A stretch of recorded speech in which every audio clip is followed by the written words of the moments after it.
புதுச்சேரி விடுதலை நாளை ஒட்டி தேசிய கொடியினை கட்சி கட்டுப்பாட்டுக்குழு தலைவர் வழக்கறிஞர் தோழர் ஆர்.எஸ். ஜீவானந்தம் ஏற்றி வைத்தார்.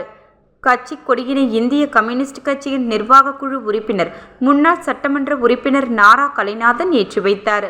மாநில செயலர் ஆமு சலீம் நடைபெற்ற வேலை அறிக்கை 24வது மாநாட்டில் தேர்வு செய்யப்பட்ட மாநில குழு நிர்வாக உறுப்பினர்களுக்கான வேலை பொறுப்புகள், எதிர்கால அரசியல் நிலை குறித்து பேசினார்.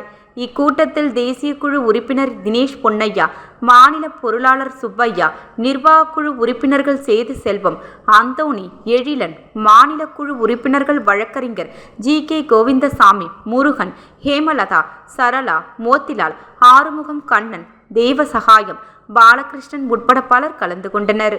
கூட்டத்தில் பல்வேறு தீர்மானங்கள் நிறைவேற்றப்பட்டன.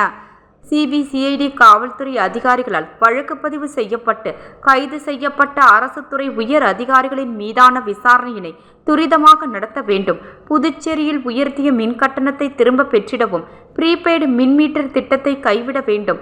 புதுச்சேரியில் உள்ள 3 பஞ்சாலைகளை புனரமைத்து ஜவுளி பூங்கா அமைத்திட வேண்டுமென இந்திய கம்யூனிஸ்ட் கட்சி பல ஆண்டு காலமாக கோரிக்கை வைத்து போராடி வருகின்றது.